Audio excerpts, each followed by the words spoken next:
안녕하세요. 태아의 듣는 이야기입니다. 오늘 들려드릴 이야기는 필사 쓰는 대로 인생이 된다입니다. 유튜브를 시작하게 되면서 예전보다 책을 더 많이 읽게 되었습니다. 근데 책을 아무리 더 많이 읽어도 독해력이 늘어난다던가 적절한 단어를 더 잘 사용하게 된다던가 그런 느낌이 잘 들지가 않았거든요. 그러던 중에 이번 책을 보게 되었습니다. 보니까 좀 알겠더라고요. 저는 이제까지 머리로만 하는 독서를 하고 있었던 게 아닌가 싶었어요. 앞으로는 이 책의 내용처럼 부분 필사를 먼저 해볼 생각입니다. 그래야 제 몸에 책의 내용이나 감각이 조금 더 남지 않을까 싶어서요. 여러분도 한번 읽어보세요. 책 읽는 것을 허락해주신 출판사에 감사드리고요. 이번 이야기도 재미있게 들어주세요. 계속 저의 이야기를 듣고 싶으시다면 구독과 좋아요 부탁드릴게요. 낭독 시작합니다. 필사 쓰는 대로 인생이 된다. 김시연 지음, 출판사 한빛비즈.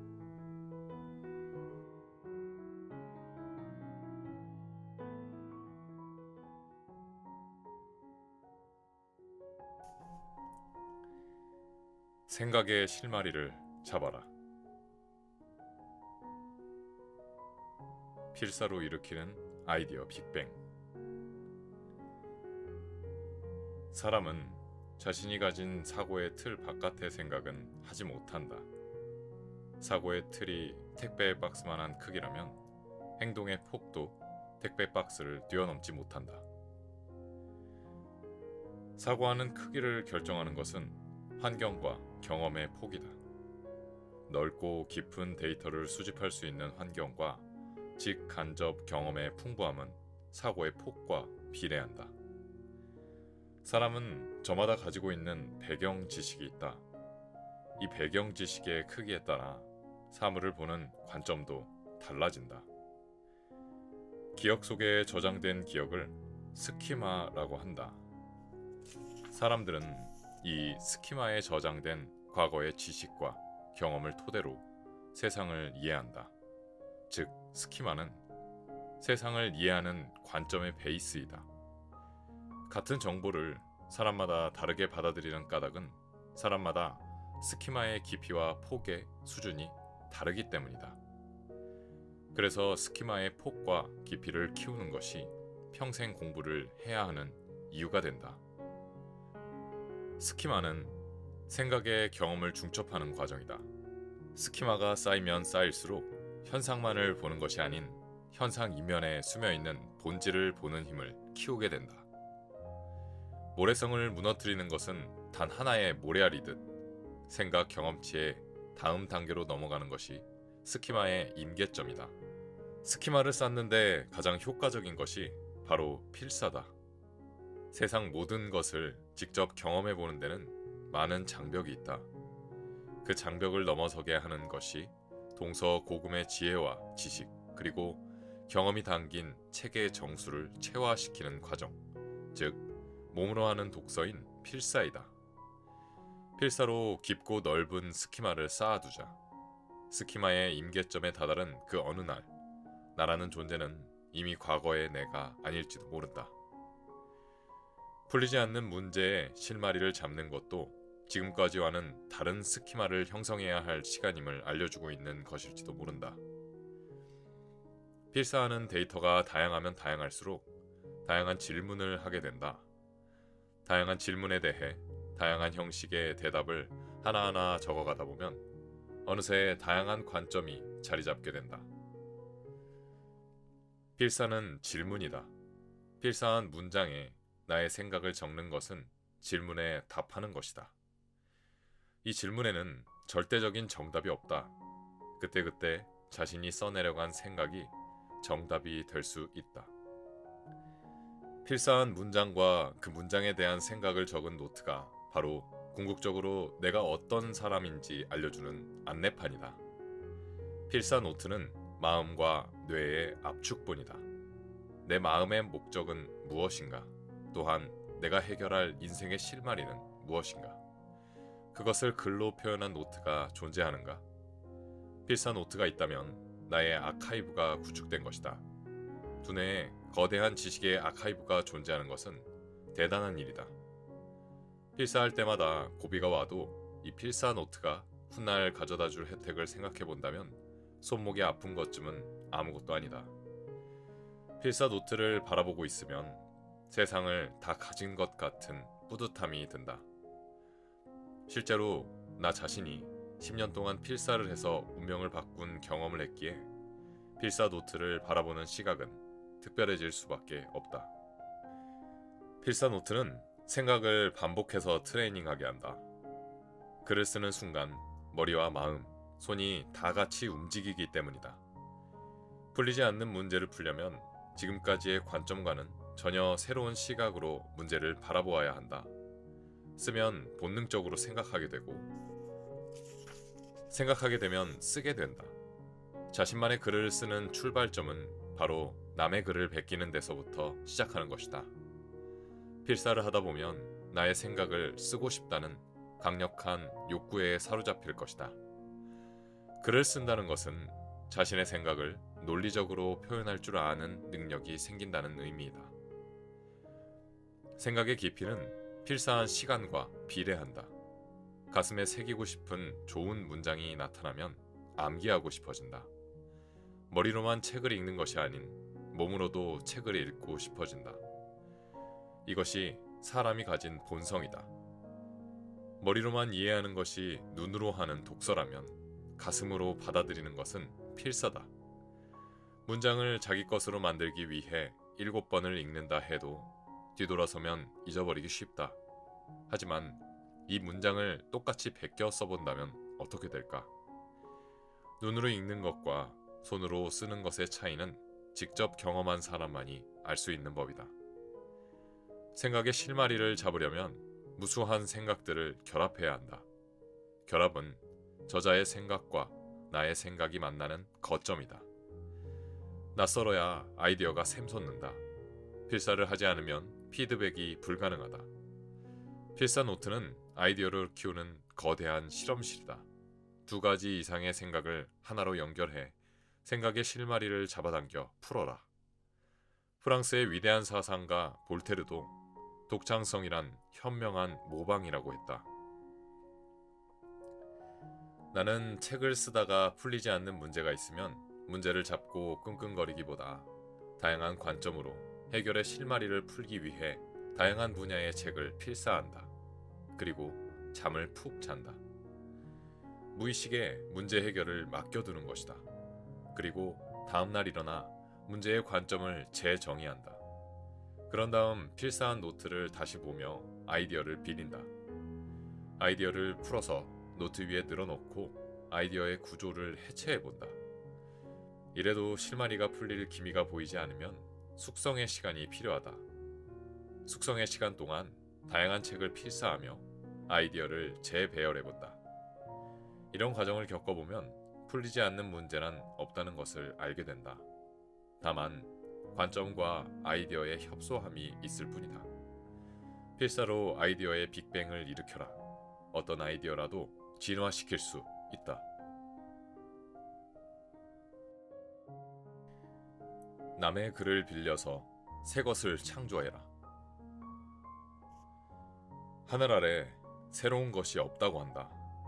세상 만물은 원래 있었던 것의 변형이자 편집이자 새로운 해석이다. 기존에 있었던 것에 시대에 걸맞는 새로운 옷을 입힘으로써 세상 만물은 변하게 되는 것이다.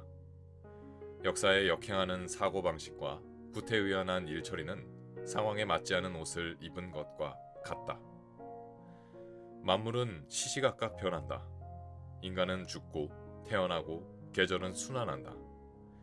아무것도 없는 상태에서 창조는 이루어지지 않는다.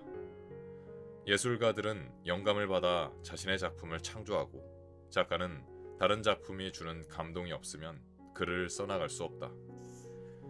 꽃은 피고 진다. 새로운 종류의 꽃이 탄생하진 않지만 작년에 피었던 꽃과 올해 핀 꽃은 다르게 다가온다. 세상 만물이 순환하고 그것은 곧 창조의 소재가 된다. 영감을 주는 소재는 어디에나 있다. 그것을 발견하지 못했을 뿐이다. 필사는 그것을 발견하게 하고 소재를 제공하고 영감을 일깨워주는 역할을 수행한다. 우리 곁에 항상 있었지만 결코 보이지 않았던 것을 새로운 시각에서 보는 것이 창조의 시작이다. 필사는 그것을 찾아내는 근원이다. 필사한 문장들로 나의 현실을 재조명해보라. 저자의 입장에서 나를 돌아보라. 저자의 입장에서 나를 재설정해보라. 필사를 통해 기존의 나와는 전혀 다른 나를 발견할 수 있다. 필사하는 노트가 쌓이면 쌓일수록 다양한 관점으로 자신을 재해석하는 것이 가능하다. 필사는 기존에 가지고 있던 자신의 생각을 자극해 새로운 생각을 도출해낸다. 과연 나는 누구인가? 타인의 눈을 빌려서 본 나는 어떠한가? 갈피를 못 잡고 마음이 우왕좌왕할 때는 필사만큼 마음을 다잡아주는 것도 없다. 필사를 통해 나 자신을 명석한 시선으로 재판단해보라. 타인의 시선으로 문제를 파악해보라. 자신에 대한 관점을 다양화하라.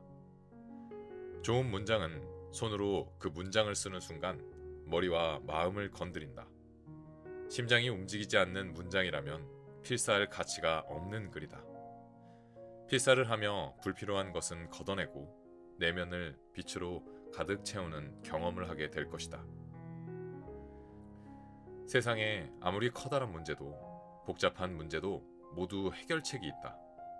중요한 것은 관점과 인식의 차이이다. 필사를 하다 보면 문장이 스스로 나에게 말을 거는 경험을 하게 될 것이다. 문장이 자신을 빌려주어 나로 하여금 세상에 하고 싶은 말을 꺼낼 수 있도록 도와줄 것이다. 모방은 영감의 원천이다. 필사를 하면서 창조의 원천인 모방을 하는 감각을 익히게 될 것이다. 모방을 하다 보면 창조가 영감에 의해서 탄생함을 경험함으로써 특별한 사람만이 갖는 특별한 능력이 아님을 알게 된다. 누구나 모방을 할 수 있고 누구나 필사를 할 수 있으며 누구나 창조적인 일을 할 수 있다. 새로운 아이디어는 기존의 아이디어에서 파생된다. 기존의 아이디어를 비틀고 재배치하라. 그 과정에서 아이디어들을 결합해 새로운 생각을 불러오게 된다. 결합은 저자의 생각과 나의 생각이 만나는 거점이다. 필사를 하지 않으면 나의 생각을 저자에게 피드백 받을 수 없다. 필사 노트는 아이디어를 키운다. 필사 노트는 아이디어의 거대한 실험실이다. 두 가지 이상의 생각을 하나로 연결하라.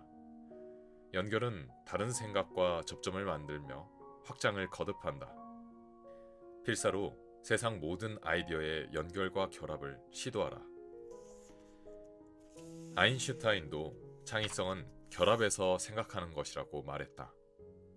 필사는 독자와 저자의 컬라보레이션이다. 나는 인생에 어떤 문제가 있을 때마다 책을 펼치고 필사를 했다. 기계적인 필사라고 해도 상관없다. 기계적으로 글을 베껴 쓰다 보면 언젠가는 글이 나에게 말을 걸어온다. 그 말의 흔적을 쫓아가 생각에 빠지면 문제 해결의 실마리가 보인다. 언제나 그랬듯이 지금도 나는 필사를 하고 있다. 글이 나에게 말을 걸어주길, 영감이 가득한 희열을 주기를 기다리면서 말이다. 어떤 문제가 풀리지 않고 있어도 고민하지 않는다. 필사가 새로운 답을 제시해주는 역할을 하기 때문이다. 나는 문제가 풀리지 않거나 새로운 아이디어가 필요하면 제곱병법을 쓴다. 이것은 손정희의 제곱병법에서 배운 방법인데 그의 책을 필사하다가 깨달았다. 손정희의 제곱병법을 활용하는 방법은 다음과 같다. 첫째, 아이디어를 써놓은 카드를 만든다. 둘째, 카드를 늘어놓는다. 셋째, 카드를 자유롭게 재배열한다. 넷째, 두 개의 아이디어를 합쳐도 되고 두 개의 아이디어를 곱했다가 빼도 된다. 다섯째, 무한 조합의 수가 나온다. 여섯째, 카드를 재배열하는 과정에서 생각을 자극한다. 일곱 번째, 새로운 아이디어가 도출된다. 나는 이 방법을 수시로 써먹는다. 필사를 하다 보면 기가 막힌 아이디어가 떠오를 때가 많다. 제곱병법은 손정희가 손자병법을 보고 고안해낸 방법이다. 손정희의 창의력도 누군가의 아이디어를 재배열한 것이다. 창의력은 어렵지 않다. 세상의 아이디어를 모두 재배열해보라. 피카소는 창작 능력은 각색 능력이라 했다. 필사는 독자의 관점에서 책을 읽는 것이 아닌 저자의 관점에서 책을 써보는 경험을 하는 것으로 창작이 어떠한 방법으로 이루어지는지 그 과정을 알아볼 수 있게 한다. 필사로 쌓인 다양한 창작 경험을 밑바탕으로 삼아 새로운 창작물을 탄생시켜라. 나라는 필터로 융합된 새로운 작품을 말이다.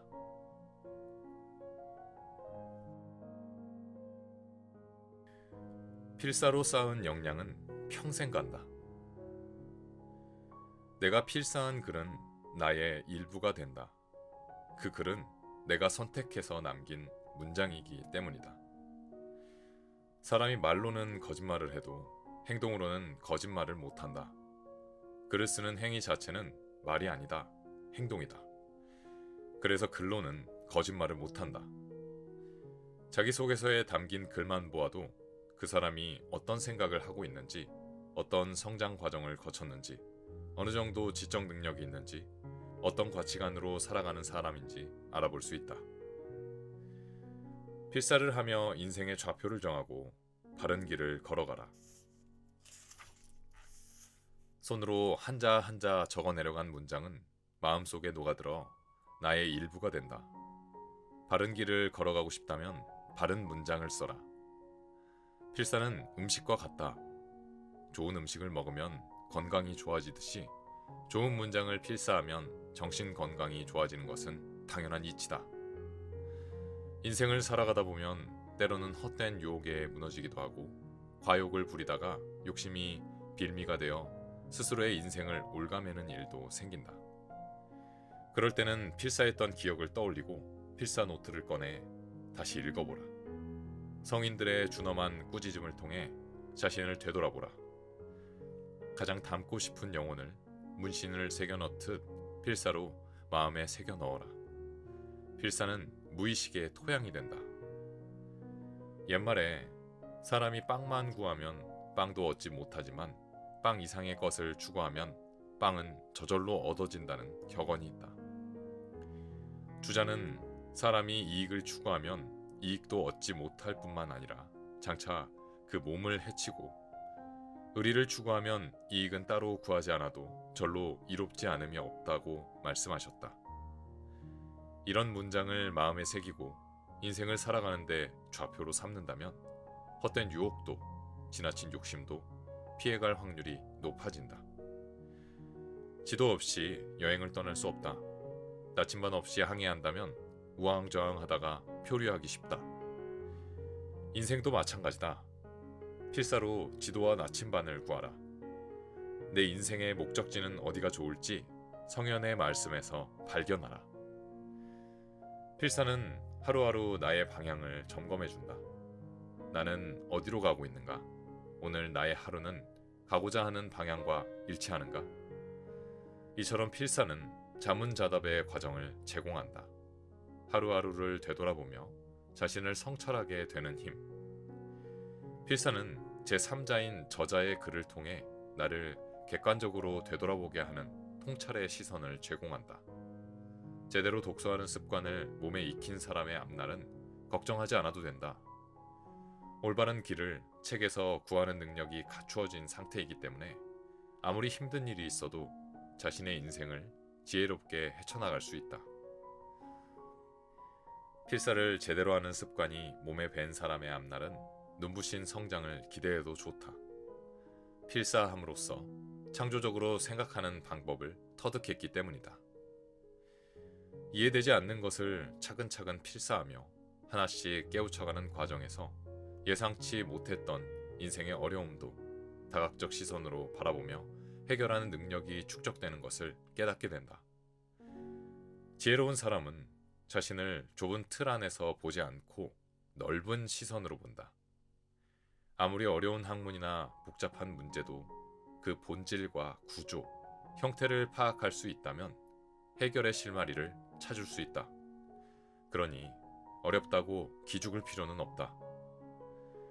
문제를 해결해 본 사람은 해결하는 과정과 방법을 알고 있기 때문에 어떤 문제가 앞에 주어져도 냉정함을 잃지 않고 문제의 자체를 객관화한다. 남들에게는 보이지 않는 문제의 본질과 구조를 파악하며 핵심을 짚어낸다. 또한 순간순간의 실패로 앞으로 남은 긴 인생을 섣불리 재단하지 않는다. 고난에 빠져 있어도 결코 절망하지 않고 고난마저도 기회로 여기고 디딤돌로 삼는다. 누구나 필사를 할 수 있다. 필사를 할 수 없는 사람은 없다. 고민이나 걱정거리가 있다면 필사부터 하고 해결 방법을 모색해 보아야만 한다. 필사를 하게 되면 자료를 세심하게 검토하는 습관이 생기게 된다. 자신의 손으로 한자 한자 눌러 쓰다 보면 단어 하나에도 생각이 멈춰 사색하게 된다. 손으로 쓰면서 저자의 생각의 결을 따라가다 보면 저자의 사고방식이 가슴속 깊이 스며들게 된다. 만약 공자나 율곡이 다산정약용의 사고방식이 내 안에 깊숙이 스며든다면 어떤 일이 생길까? 그들의 눈으로 세상을 보고 그들의 머리로 현상을 파악하고 그들의 습관대로 행동하는 것이 가능할 것이다. 생각을 정리하는 방법, 생각을 확장하는 방법도 그들의 저작을 보며 고수의 방법을 스스로 익혀나갈 수 있다. 인생이란 모래시계에서 시간으로부터 자유로운 사람은 없다. 하지만 흐르는 시간을 붙잡고 생각의 역사와 지도가 남겨진 사람의 시간은 사람들의 머리와 가슴에 영원히 남을 것이다. 필사란 인간의 잠재 능력을 한껏 발휘하게 하는 가장 좋은 역할 모델을 스스로 선택하는 것이다. 이 책을 읽은 당신이 필사라는 과정을 즐기고 사랑하길 바란다.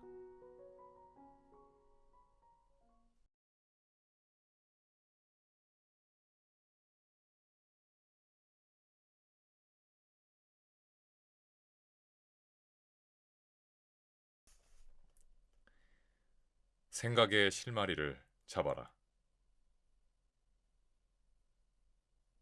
필사로 일으키는 아이디어 빅뱅. 사람은 자신이 가진 사고의 틀 바깥의 생각은 하지 못한다. 사고의 틀이 택배 박스만한 크기라면 행동의 폭도 택배 박스를 뛰어넘지 못한다. 사고하는 크기를 결정하는 것은 환경과 경험의 폭이다. 넓고 깊은 데이터를 수집할 수 있는 환경과 직간접 경험의 풍부함은 사고의 폭과 비례한다. 사람은 저마다 가지고 있는 배경 지식이 있다. 이 배경 지식의 크기에 따라 사물을 보는 관점도 달라진다. 기억 속에 저장된 기억을 스키마라고 한다. 사람들은 이 스키마에 저장된 과거의 지식과 경험을 토대로 세상을 이해한다. 즉, 스키마는 세상을 이해하는 관점의 베이스이다. 같은 정보를 사람마다 다르게 받아들이는 까닭은 사람마다 스키마의 깊이와 폭의 수준이 다르기 때문이다. 그래서 스키마의 폭과 깊이를 키우는 것이 평생 공부를 해야 하는 이유가 된다. 스키마는 생각의 경험을 중첩하는 과정이다. 스키마가 쌓이면 쌓일수록 현상만을 보는 것이 아닌 현상 이면에 스며있는 본질을 보는 힘을 키우게 된다. 모래성을 무너뜨리는 것은 단 하나의 모래알이듯 생각 경험치의 다음 단계로 넘어가는 것이 스키마의 임계점이다. 스키마를 쌓는데 가장 효과적인 것이 바로 필사다. 세상 모든 것을 직접 경험해 보는 데는 많은 장벽이 있다. 그 장벽을 넘어서게 하는 것이 동서고금의 지혜와 지식, 그리고 경험이 담긴 체계의 정수를 체화시키는 과정, 즉 몸으로 하는 독서인 필사이다. 필사로 깊고 넓은 스키마를 쌓아두자. 스키마의 임계점에 다다른 그 어느 날, 나라는 존재는 이미 과거의 내가 아닐지도 모른다. 풀리지 않는 문제의 실마리를 잡는 것도 지금까지와는 다른 스키마를 형성해야 할 시간임을 알려주고 있는 것일지도 모른다. 필사하는 데이터가 다양하면 다양할수록 다양한 질문을 하게 된다. 다양한 질문에 대해 다양한 형식의 대답을 하나하나 적어가다 보면 어느새 다양한 관점이 자리 잡게 된다. 필사는 질문이다. 필사한 문장에 나의 생각을 적는 것은 질문에 답하는 것이다. 이 질문에는 절대적인 정답이 없다. 그때그때 자신이 써내려간 생각이 정답이 될 수 있다. 필사한 문장과 그 문장에 대한 생각을 적은 노트가 바로 궁극적으로 내가 어떤 사람인지 알려주는 안내판이다. 필사 노트는 마음과 뇌의 압축본이다. 내 마음의 목적은 무엇인가? 또한 내가 해결할 인생의 실마리는 무엇인가? 그것을 글로 표현한 노트가 존재하는가? 필사 노트가 있다면 나의 아카이브가 구축된 것이다. 두뇌에 거대한 지식의 아카이브가 존재하는 것은 대단한 일이다. 필사할 때마다 고비가 와도 이 필사 노트가 훗날 가져다 줄 혜택을 생각해 본다면 손목이 아픈 것쯤은 아무것도 아니다. 필사 노트를 바라보고 있으면 세상을 다 가진 것 같은 뿌듯함이 든다. 실제로 나 자신이 10년 동안 필사를 해서 운명을 바꾼 경험을 했기에 필사 노트를 바라보는 시각은 특별해질 수밖에 없다. 필사 노트는 생각을 반복해서 트레이닝하게 한다. 글을 쓰는 순간 머리와 마음, 손이 다 같이 움직이기 때문이다. 풀리지 않는 문제를 풀려면 지금까지의 관점과는 전혀 새로운 시각으로 문제를 바라보아야 한다. 쓰면 본능적으로 생각하게 되고, 생각하게 되면 쓰게 된다. 자신만의 글을 쓰는 출발점은 바로 남의 글을 베끼는 데서부터 시작하는 것이다. 필사를 하다 보면 나의 생각을 쓰고 싶다는 강력한 욕구에 사로잡힐 것이다.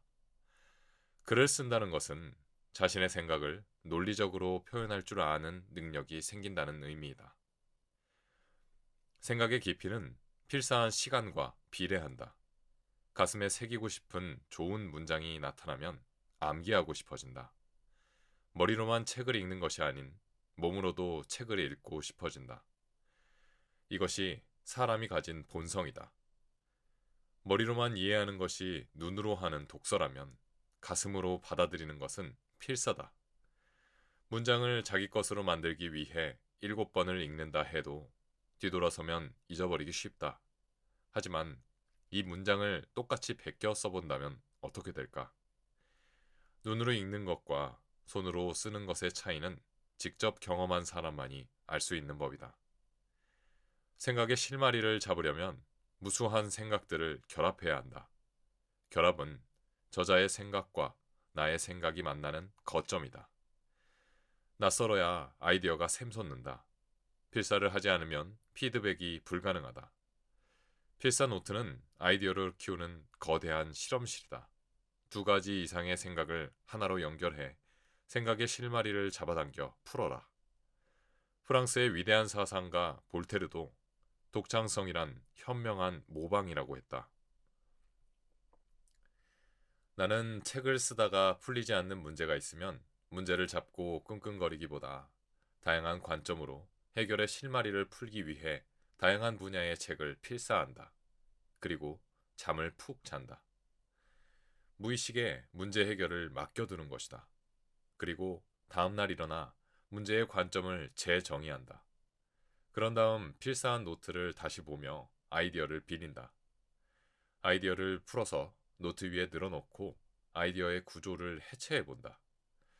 이래도 실마리가 풀릴 기미가 보이지 않으면 숙성의 시간이 필요하다. 숙성의 시간 동안 다양한 책을 필사하며 아이디어를 재배열해본다. 이런 과정을 겪어보면 풀리지 않는 문제란 없다는 것을 알게 된다. 다만 관점과 아이디어의 협소함이 있을 뿐이다. 필사로 아이디어의 빅뱅을 일으켜라. 어떤 아이디어라도 진화시킬 수 있다. 남의 글을 빌려서 새 것을 창조해라. 하늘 아래 새로운 것이 없다고 한다. 세상 만물은 원래 있었던 것의 변형이자 편집이자 새로운 해석이다.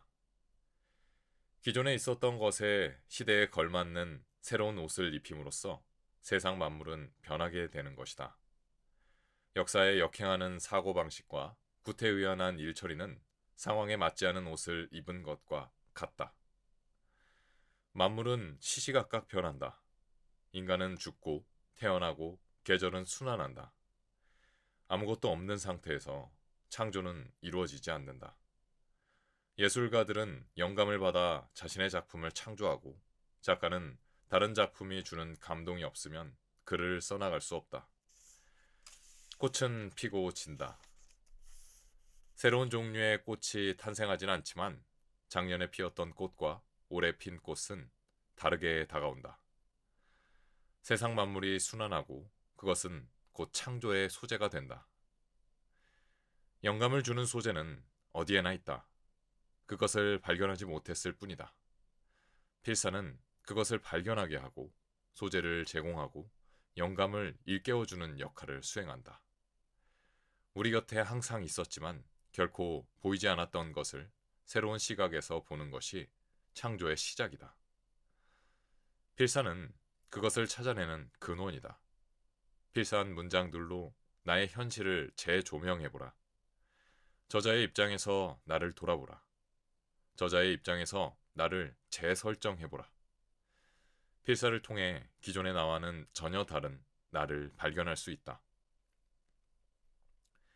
필사하는 노트가 쌓이면 쌓일수록 다양한 관점으로 자신을 재해석하는 것이 가능하다.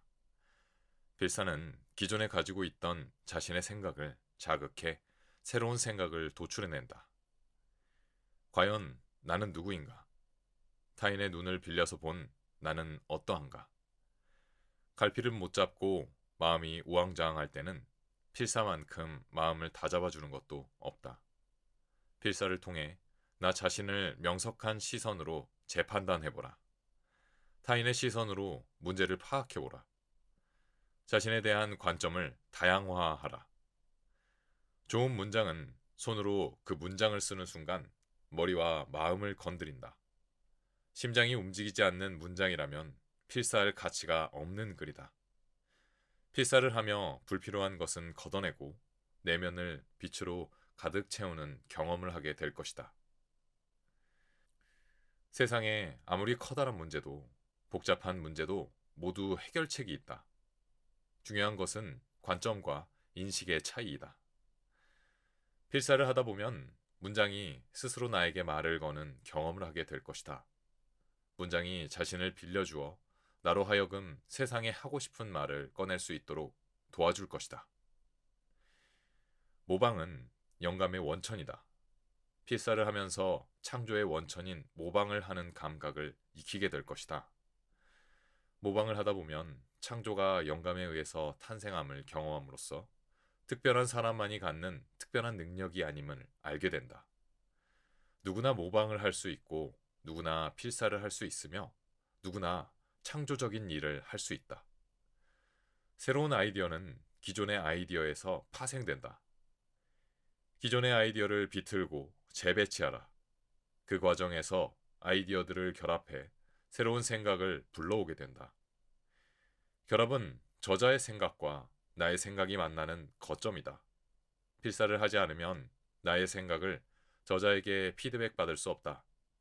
필사 노트는 아이디어를 키운다. 필사 노트는 아이디어의 거대한 실험실이다. 두 가지 이상의 생각을 하나로 연결하라. 연결은 다른 생각과 접점을 만들며 확장을 거듭한다. 필사로 세상 모든 아이디어의 연결과 결합을 시도하라. 아인슈타인도 창의성은 결합해서 생각하는 것이라고 말했다. 필사는 독자와 저자의 컬라보레이션이다. 나는 인생에 어떤 문제가 있을 때마다 책을 펼치고 필사를 했다. 기계적인 필사라고 해도 상관없다. 기계적으로 글을 베껴 쓰다 보면 언젠가는 글이 나에게 말을 걸어온다. 그 말의 흔적을 쫓아가 생각에 빠지면 문제 해결의 실마리가 보인다. 언제나 그랬듯이 지금도 나는 필사를 하고 있다. 글이 나에게 말을 걸어주길, 영감이 가득한 희열을 주기를 기다리면서 말이다. 어떤 문제가 풀리지 않고 있어도 고민하지 않는다. 필사가 새로운 답을 제시해주는 역할을 하기 때문이다. 나는 문제가 풀리지 않거나 새로운 아이디어가 필요하면 제곱병법을 쓴다. 이것은 손정희의 제곱병법에서 배운 방법인데 그의 책을 필사하다가 깨달았다. 손정희의 제곱병법을 활용하는 방법은 다음과 같다. 첫째, 아이디어를 써놓은 카드를 만든다. 둘째, 카드를 늘어놓는다. 셋째, 카드를 자유롭게 재배열한다. 넷째, 두 개의 아이디어를 합쳐도 되고 두 개의 아이디어를 곱했다가 빼도 된다. 다섯째, 무한 조합의 수가 나온다. 여섯째, 카드를 재배열하는 과정에서 생각을 자극한다. 일곱 번째, 새로운 아이디어가 도출된다. 나는 이 방법을 수시로 써먹는다. 필사를 하다 보면 기가 막힌 아이디어가 떠오를 때가 많다. 제곱병법은 손정희가 손자병법을 보고 고안해낸 방법이다. 손정희의 창의력도 누군가의 아이디어를 재배열한 것이다. 창의력은 어렵지 않다. 세상의 아이디어를 모두 재배열해보라. 피카소는 창작 능력은 각색 능력이라 했다. 필사는 독자의 관점에서 책을 읽는 것이 아닌 저자의 관점에서 책을 써보는 경험을 하는 것으로 창작이 어떠한 방법으로 이루어지는지 그 과정을 알아볼 수 있게 한다. 필사로 쌓인 다양한 창작 경험을 밑바탕으로 삼아 새로운 창작물을 탄생시켜라. 나라는 필터로 융합된 새로운 작품을 말이다.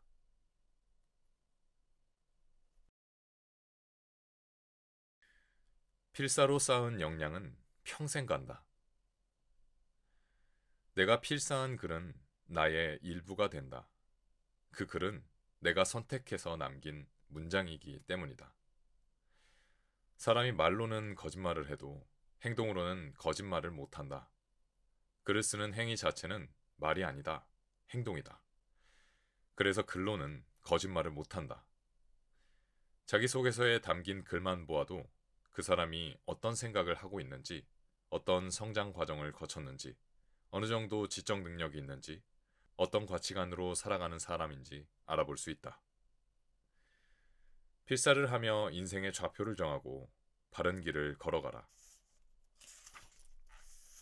손으로 한자 한자 적어내려간 문장은 마음속에 녹아들어 나의 일부가 된다.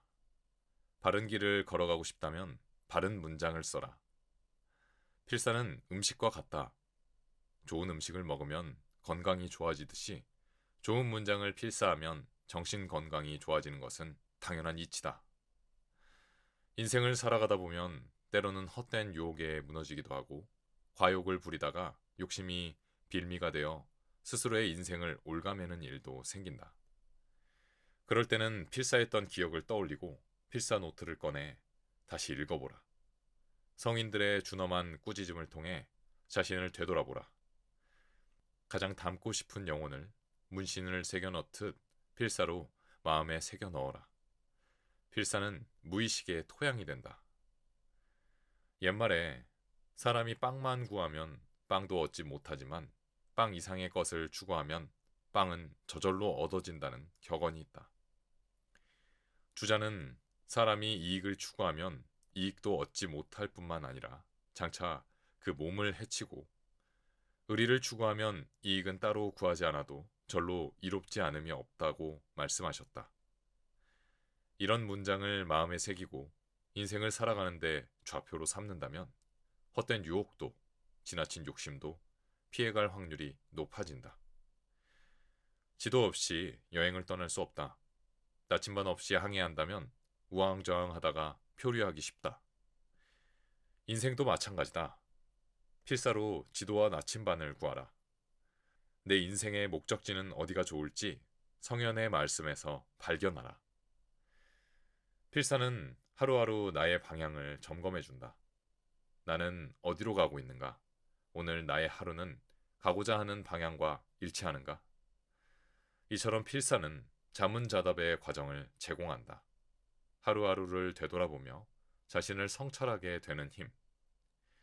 필사는 제3자인 저자의 글을 통해 나를 객관적으로 되돌아보게 하는 통찰의 시선을 제공한다. 제대로 독서하는 습관을 몸에 익힌 사람의 앞날은 걱정하지 않아도 된다. 올바른 길을 책에서 구하는 능력이 갖추어진 상태이기 때문에 아무리 힘든 일이 있어도 자신의 인생을 지혜롭게 헤쳐나갈 수 있다.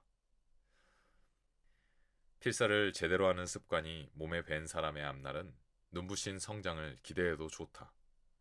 필사함으로써 창조적으로 생각하는 방법을 터득했기 때문이다. 이해되지 않는 것을 차근차근 필사하며 하나씩 깨우쳐가는 과정에서 예상치 못했던 인생의 어려움도 다각적 시선으로 바라보며 해결하는 능력이 축적되는 것을 깨닫게 된다. 지혜로운 사람은 자신을 좁은 틀 안에서 보지 않고 넓은 시선으로 본다. 아무리 어려운 학문이나 복잡한 문제도 그 본질과 구조, 형태를 파악할 수 있다면 해결의 실마리를 찾을 수 있다. 그러니 어렵다고 기죽을 필요는 없다. 문제를 해결해 본 사람은 해결하는 과정과 방법을 알고 있기 때문에 어떤 문제가 앞에 주어져도 냉정함을 잃지 않고 문제의 자체를 객관화한다. 남들에게는 보이지 않는 문제의 본질과 구조를 파악하며 핵심을 짚어낸다. 또한 순간순간의 실패로 앞으로 남은 긴 인생을 섣불리 재단하지 않는다. 고난에 빠져 있어도 결코 절망하지 않고 고난마저도 기회로 여기고 디딤돌로 삼는다. 누구나 필사를 할 수 있다. 필사를 할 수 없는 사람은 없다. 고민이나 걱정거리가 있다면 필사부터 하고 해결 방법을 모색해 보아야만 한다. 필사를 하게 되면 자료를 세심하게 검토하는 습관이 생기게 된다. 자신의 손으로 한자 한자 눌러 쓰다 보면 단어 하나에도 생각이 멈춰 사색하게 된다. 손으로 쓰면서 저자의 생각의 결을 따라가다 보면 저자의 사고방식이 가슴속 깊이 스며들게 된다. 만약 공자나 율곡이 다산정약용의 사고방식이 내 안에 깊숙이 스며든다면 어떤 일이 생길까? 그들의 눈으로 세상을 보고 그들의 머리로 현상을 파악하고 그들의 습관대로 행동하는 것이 가능할 것이다. 생각을 정리하는 방법, 생각을 확장하는 방법도 그들의 저작을 보며 고수의 방법을 스스로 익혀나갈 수 있다. 인생이란 모래시계에서 시간으로부터 자유로운 사람은 없다. 하지만 흐르는 시간을 붙잡고 생각의 역사와 지도가 남겨진 사람의 시간은 사람들의 머리와 가슴에 영원히 남을 것이다. 필사란 인간의 잠재 능력을 한껏 발휘하게 하는 가장 좋은 역할 모델을 스스로 선택하는 것이다. 이 책을 읽은 당신이 필사라는 과정을 즐기고 사랑하길 바란다.